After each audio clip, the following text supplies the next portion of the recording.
Right here, a few kilometers from Gdansk, coming east on the road to the Kuronian Spit towards Königsberg, we stumble upon a Nazi concentration camp inside what is now Poland. Back then it was East Prussia.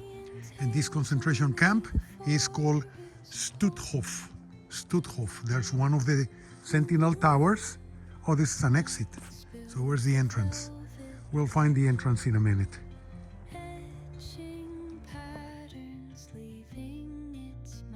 At the entrance, that's the SS Sentinel, Waffen SS Sentinel guardhouse, or SS guardhouse.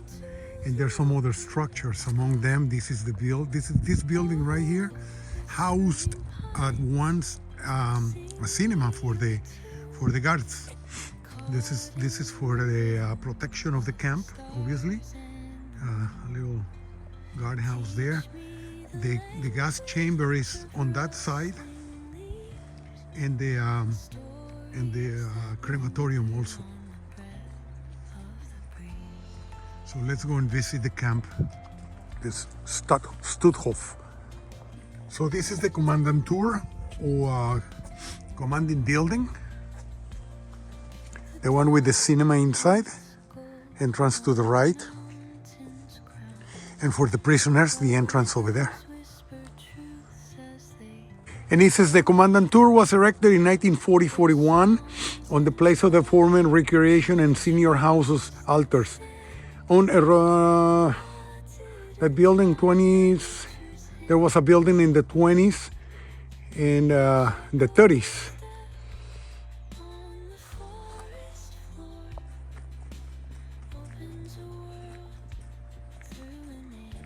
The typical somber entrance to a concentration camp. And there's some bunkers over there. This is the back of the Kommandantur, the commanding building. And let's go in.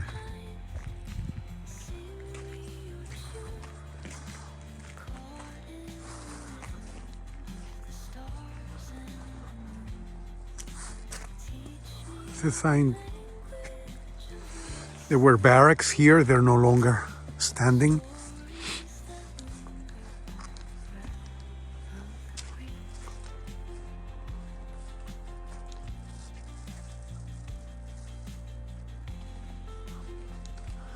And this was called the Death's Gate, the Todestor.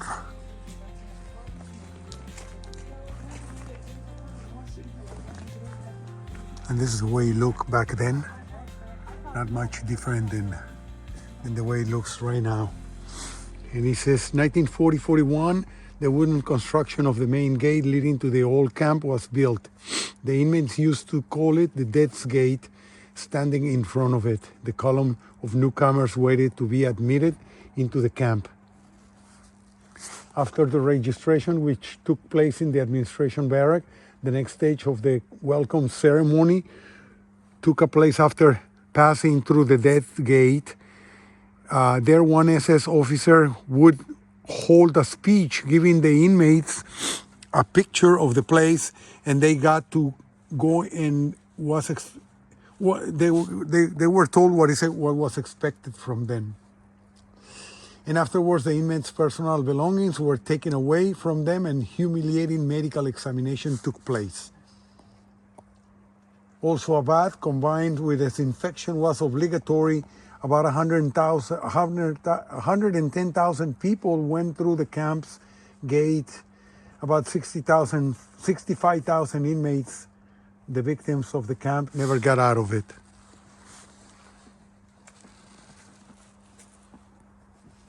So right here we're on the inside court of the prisoners area. As I say, there's some barracks missing right here. And this is the camp kitchen. Oh, this was the camp kitchen. Okay. The camp kitchen is the one that is gone. Right here.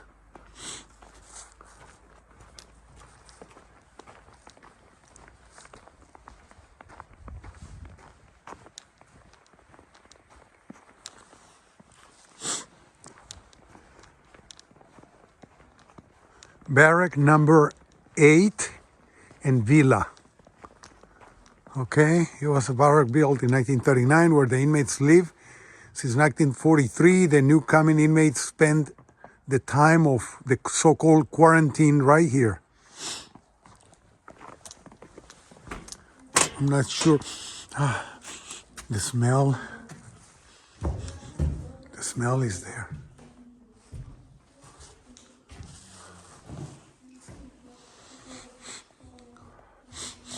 Smells old. So this is the commissioners of the Polish Republic. I'm not going to go through the whole thing over here, obviously. I'm not quite sure if the building is original, but it smells original. That's for sure. When I take it back, it looks original. Look at those locks. So this is a study of the camp, I assume. Some of the Polish victims. Some original wall painting.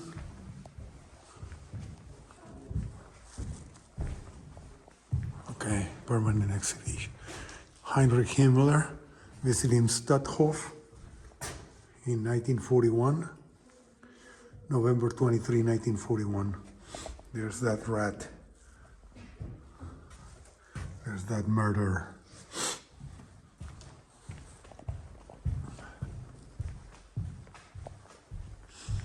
So this is an original building.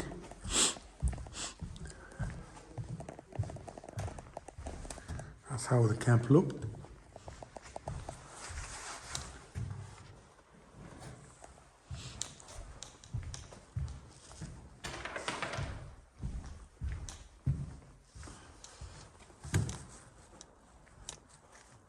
Okay, another exhibition on the further end. So that's how we looked from the air. Stutthof. The commandantur, the entrance, the death gate, and everything. There's the monument over there further down.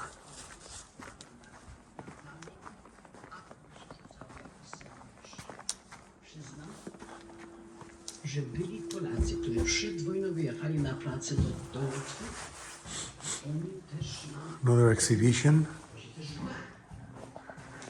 nie tylko, że nie umieli, ale też się bali. Czasami rzucili jakiś sandwich, jakieś jabłko, jakieś coś.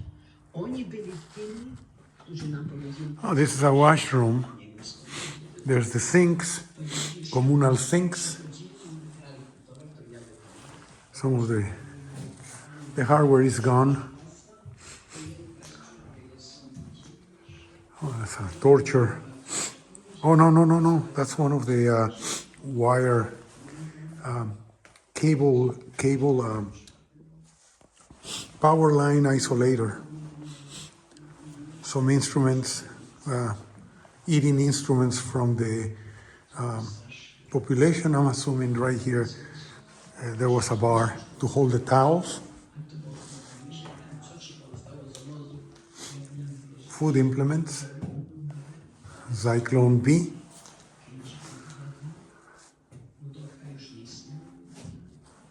Some of the victims.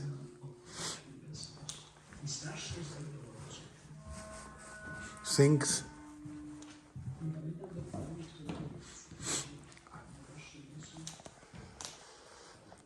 Another room.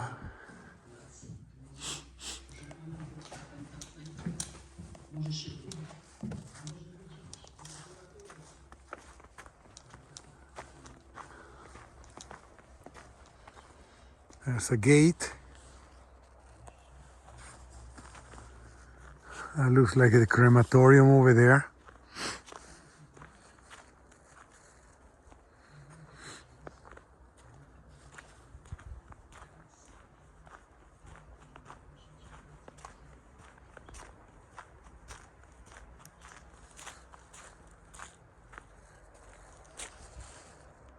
So the kitchen was over there, right here, this area that no longer standing.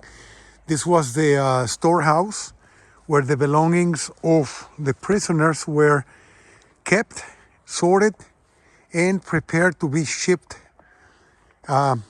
into warehouses for use by the Reich, by the citizens of the Third Reich.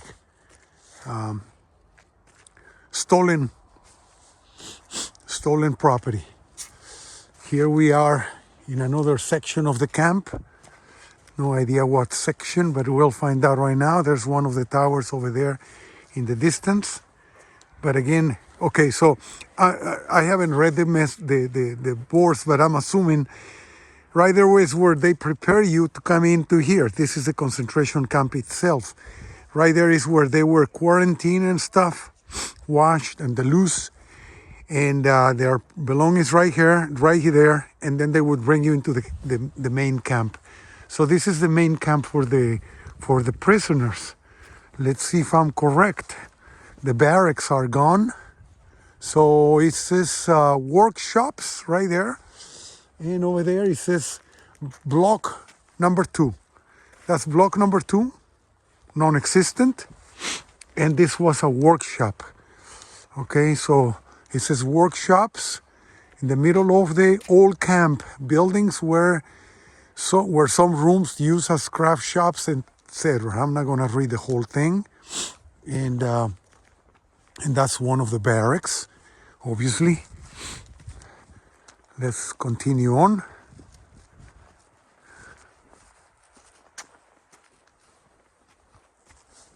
So this is the old camp, the main camp, I'm assuming, because as I mentioned before, once the prisoners were processed, they would come in and leave right here and die right here too.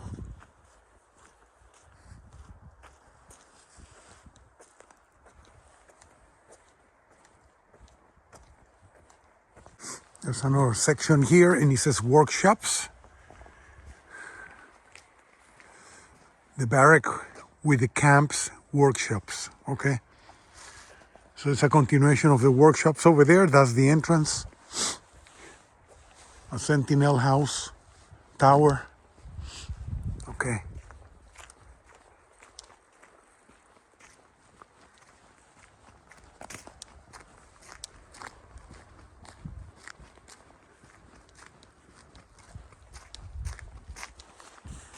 Okay, here's the next section, and he says, I don't know what he says.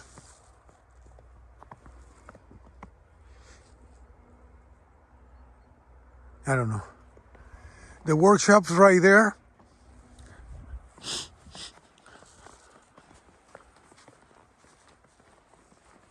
And right here is the morgue. Okay, so this was the morgue right here. The morgue was situated in a wooden annex at the camp infirmary.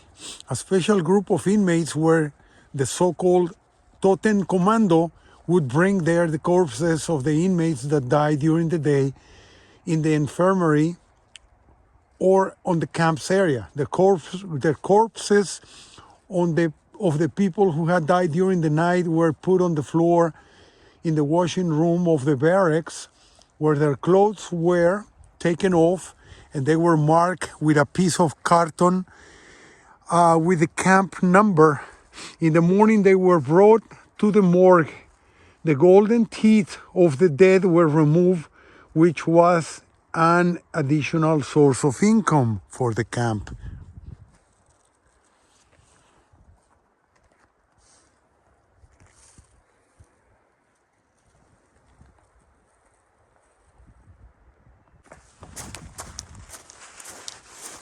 There's another barrack missing over there. So this was the morgue. And this is a block number 6. So this was just a block, living quarters for the prisoners. The morgue right here, again.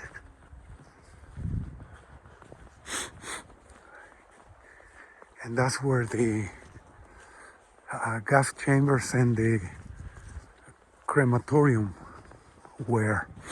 Right outside the camp, the old camp, but still within the confinement of the concentration camp, obviously.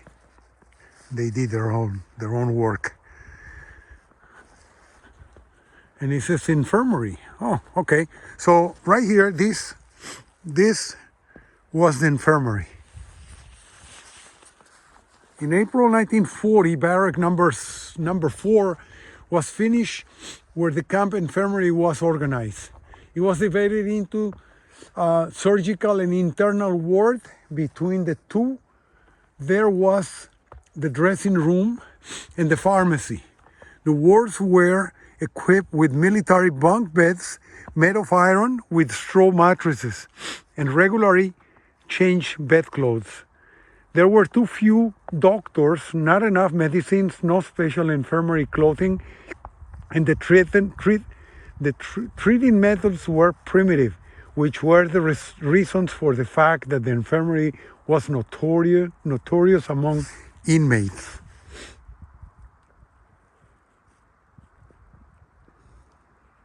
The only equipment of the infirmary was iodine as a medicine and paper bandages for wound dressing. The sick in the internal ward were examined by doctors twice a week. Every day 10-15 inmates were taken to the infirmary, which equally the number of the ones who died, were released, killed, or released from the infirmary. At once, there were 40 inmates at the infirmary. In summer 1943, when the inmates moved to the new camp, next barracks of the old camp were adapted as infirmaries. Further development of the camp infirmary took place in 1944. And this again is Stutthof concentration camp. So let's continue on. Those are the grounds of the infirmary. The infirmary right here, and he goes around. The entrance way over there. And let's walk in here. There's some cattle cars in the back over there. There's a plaque over here in Polish, and it says 1939, 1945. And there's some original windows right there. Another plaque, Hitlerowski, Obóz Koncentracyjny, Stutthof, blah, blah, blah. So there's some gallows right here. And it says, the gallows, yeah. You can imagine. I don't have to say anything. It says, executions that were supposed to be kept secret from other prisoners took place on the camp's gallows. The Gestapo from Gdansk would send the camp commander a wire telegram informing about the death penalty for the prisoners whose name and camp number were also in the message. Basing on this, the commander ordered the execution. The witnesses of the executions were the commander of the Stutthof camp, the SS soldiers, and the camp units, and the SS doctor that was supposed to officially pronounce the death of the prisoner and write it down in the prisoner's file where it was kept in the political department of the camp. After the execution, the commander informed the right Gestapo unit about it. The corpse was brought to the crematorium and burned. The exact number of prisoners executed on the camp would not be, couldn't be stated. So let's go in.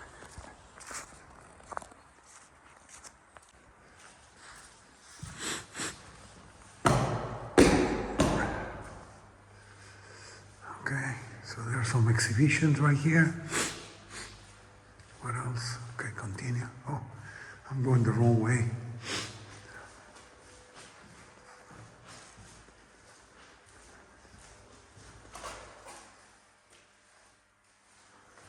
You can imagine what happened in here.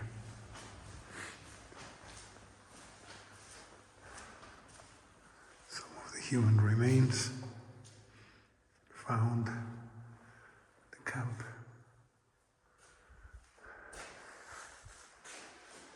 Okay.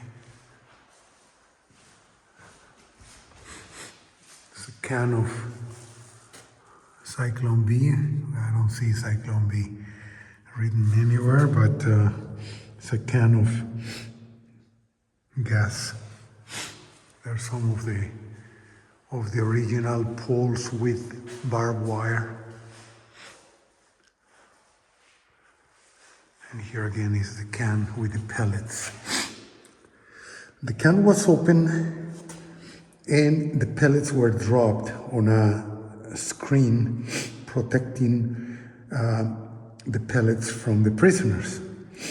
The moment the pellets were in contact with the air, they would start releasing the gas, the deadly gas that killed the millions of prisoners.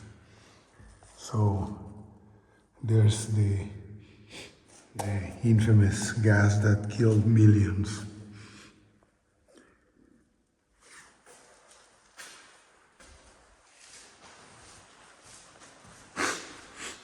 And here it is, the crematorium.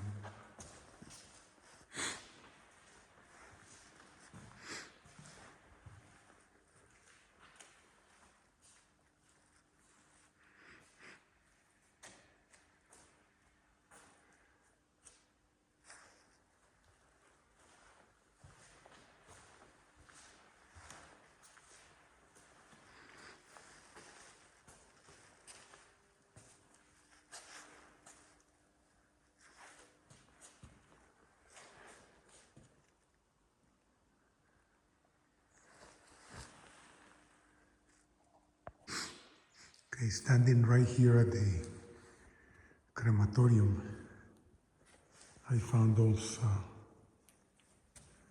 some ashes, some deposits with ashes.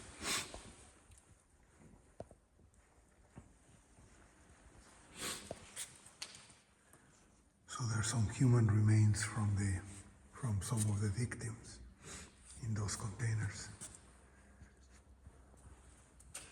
Cannot read Polish, but you know, there it is. There it is, home. I'm assuming it's what came from when they cleaned the ovens. Cause see, they're completely clean on the inside. So whatever they pull out of there, they deposit right in there. This is how he was found when he was liberated. By the Red Army, I'm assuming. Yeah, he was the Red Army. And there's some of the other deposits with some of the human remains from the victims. There's some plaques right here in memory of Pomeranian Jews and my father, Mashloch Mendelbaum, born April 1903, arrested in Gdynia, 14 September 1939, murdered in Stutthof in 1944. May his innocence and suffering be a warning. Jack Mendelbaum, 2001. That's what he says in that plaque. The other ones are in German, Polish. So there's a big rosary right there with amber, and there's the inside of that gas chamber. I mean, not gas chamber, I'm sorry, that oven, crematorium. There's some of the details, and those ovens were manufactured in Germany. There's some of the parts of the mechanism. They were working 24/7 to get rid of the evidence. So There's some offerings.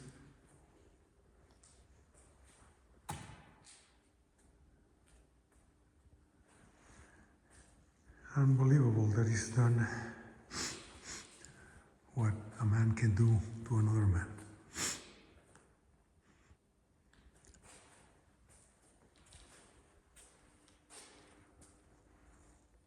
This looks like a portable one, you know, seen it on beams. Maybe it was the first one. I don't see any information about it right here. But again, here it is. This is the crematorium. And this seems to be the original floor. Yeah, the original floor. Crematorium, 1942, 1945, right there. Pretty somber place. May all these people rest in peace. Yeah, there's nothing in English right here that I can read.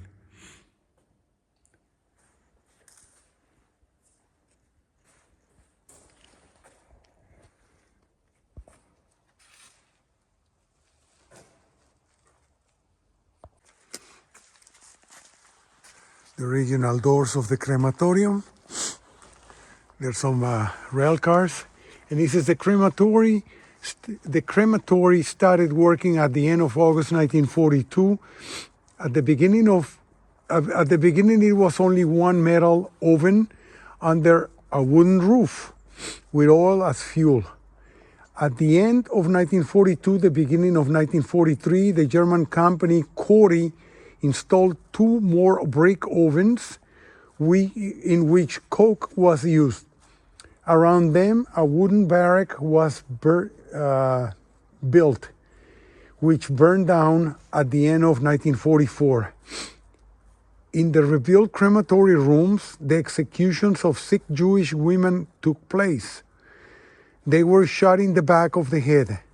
The ashes from the crematory ovens were put into a hole dug close to the crematory. At the end of April 1945, the building was partially destroyed by the SS soldiers running from the camp. In the 50s of the 20th century, it was rebuilt and used as an exhibition room. And this is how it was found, since the building was a wooden building. This is a rebuilt crematorium building. It's not the original one. I see the states right there. And this little shack, let's see what it is the gas chamber. Okay, so here's something. I don't think they needed heat, so I don't think it's a heater. So this is the gas chamber. Okay. The little opening in the roof is where the pellets were dropped into the room, and I'm sure it was packed with the victims. And as soon as the pellets were dropped, the gas was released, and the victims died within the next 20-30 minutes. So right here, the plaque says it was built, the gas chamber was built in the middle of 1943.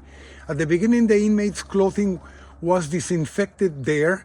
Since the end of June 44 to October 1944, it was also a place of executions. As part of the Sonderbehandlung action, the Jews that weren't able to work, Polish guerrillas from the Białystok region, and 77 handicapped Russian prisoners of war were executed with Cyclone B in here. After the selection, a group of 300 was gathered in front of the canteen after supper and loaded to a normal wooden cart. It often happened in front of the family members, and the father standing near couldn't save his own son or brother or other one. The victims loaded in the car were so weak that they did not protest against bringing them to the slaughterhouse. But if there really was somebody who couldn't agree with being passively sent to the executioner, some beaver would just lay him on the ground with one strike and then grab him by the legs and hands and throw him on the ones already sitting on the cart. On the same day, the Jews taken from the block were during the roll called referred to as commanded away. And so this is the picture of the little gas chamber without the door. So that door is not original, and that's the way it looked. The wooden cart is, I'm assuming, those wooden carts. So the chimney, I'm not sure if it's the original one either, since the building is not. But let's see, the wagons. And very characteristic traits of the Stutthof camp were the wagons of the narrow gauge railway. Oh, that's the narrow gauge we've been seeing all the way from close to Gdansk. And I was wondering, what kind of a train is this? Now the answer is right here. Okay, so it says they were used for transporting the camp's inmates, but also the building materials and other resources used on the camp's workshops. In the middle of 1944, 2 wagons were rebuilt as the moving gas chambers. Sick and old Jewish workmen from the so-called Stutthof commando of stocking darners, were executed there. The group consisted of 60-70 women, mostly Jewish. The appointed wagon was attached to the engine, sometimes even to a good train, and actually went away with its sad load. The station was close to the crematory, combined with narrow gauge tracks with the main track. When the train of the dead went one of the 2 stations further, it turned back and came directly to the crematory. So this basically was built to move people and to facilitate the execution of the prisoners.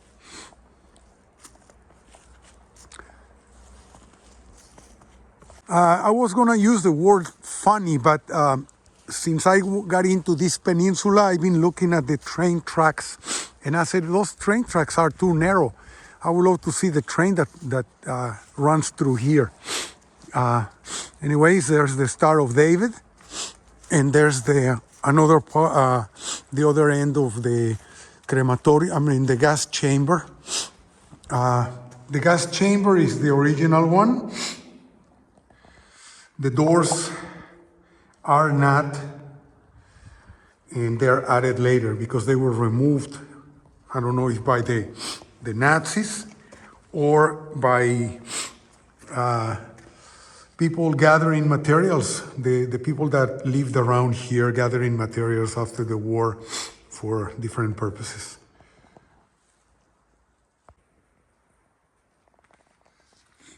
I just noticed this right here. An anchor for the original door of the gas chamber. It is snowing again. What is that place? There's some of the original paint.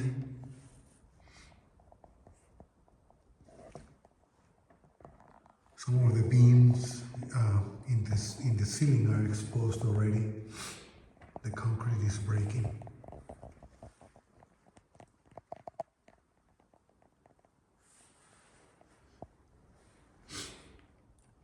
The drainage right there in the middle. And right here on the right hand side, I'm looking at this. It's a tube. As I said before, I don't think they intended to warm them up. So I don't think it's a heater. Here's one of the accesses to that tube, and it runs along the length of the of the gas chamber. So that's the access right there. So what was it for? Beats me.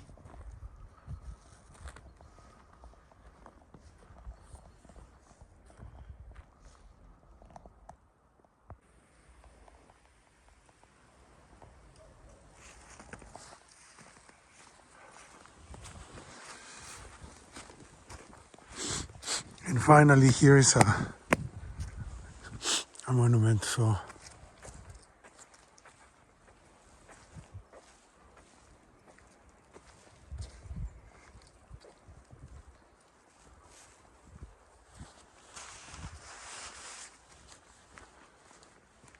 I see some window in there. Let's see what it is.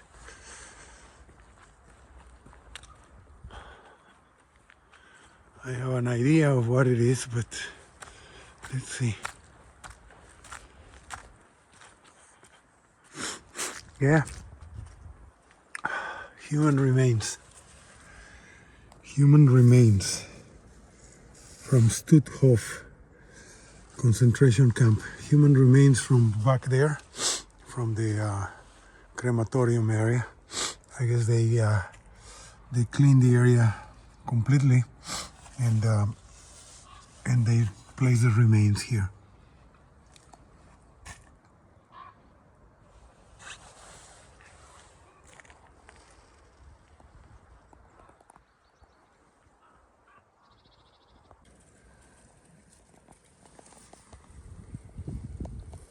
So here lay the remains of thousands of human beings executed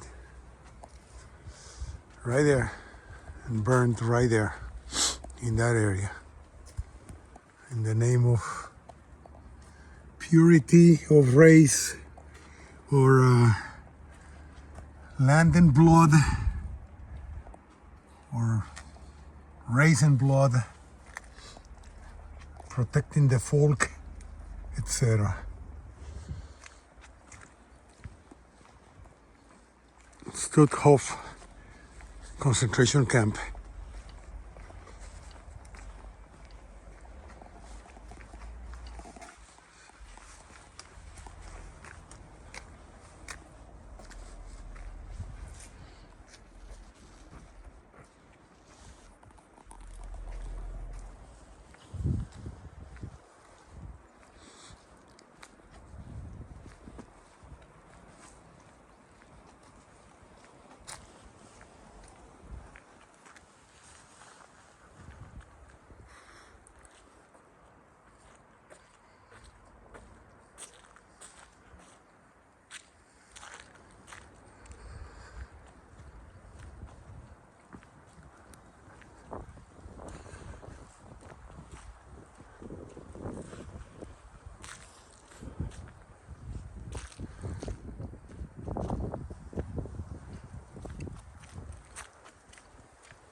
I think 45.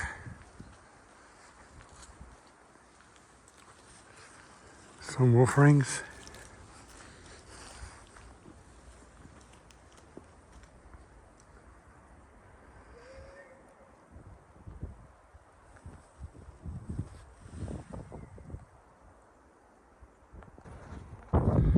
So that's a monument. I'm assuming this is another monument right here. I don't know what's beyond. It says Dough Factory, D-A-W Factory, over there. So in the northern eastern part of the camp, 1943-44, a complex of 3 halls of the German armament factory Deutsche Ausrüstungswerke GmbH, DAW, was built. In 2 of them made of bricks. There was a branch of the company Focke-Wulf from Bremen, producing parts for the TA-152 fighter planes. About 120 inmates worked there. In the 3rd hall, built on bricks and wood, which was a branch of the company F. Schischau from L. Black, referred to as Delta Hall. A group of over 100 inmates produced and built together motor parts, machines, and devices for the submarines of the Kriegsmarine. The inmates working on the armament factory did not attend the evening roll call, and the meals were brought to them to their place of work as the work went on until late evening hours. And that's the factory grounds right there. So those people, I guess they were a little bit privileged on a way in which they didn't have to leave their workplace to attend roll call and get with the rest of the inmates. So this is kind of like a place where you put flags and stuff. And let's get out of here. I'm assuming this section is the new camp. Yeah, the new camp, 1943-45. And I'm not gonna go through it. So it's time for me to get out. And there's the grounds of Stutthof. Let's get out of here.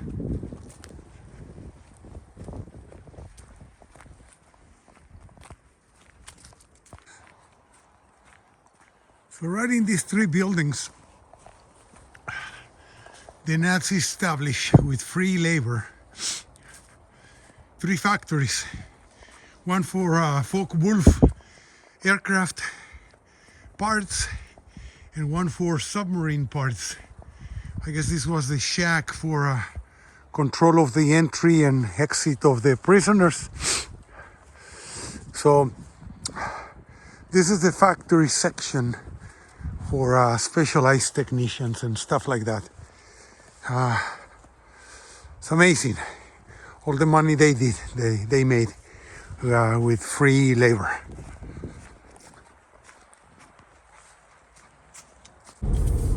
Okay, we're driving east on the Curonian Spit, this peninsula that goes all the way from the Gdansk area towards Baltisk, which used to be Pilau of East Prussia.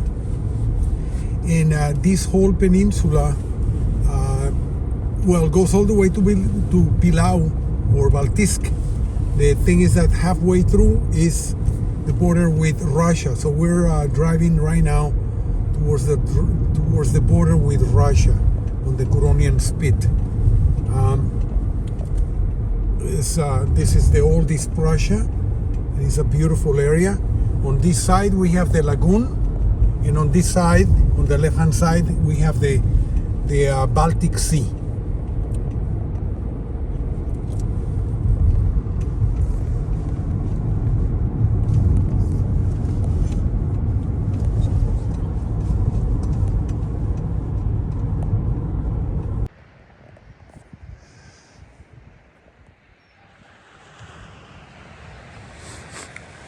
The Russian border is that way. We came from the other side. So this is the Baltic Sea.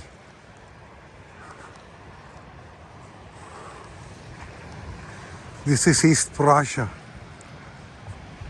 that the Prussians love so much because it's so beautiful. It gets cold, yeah, but it's a beautiful land. Beautiful, beautiful land.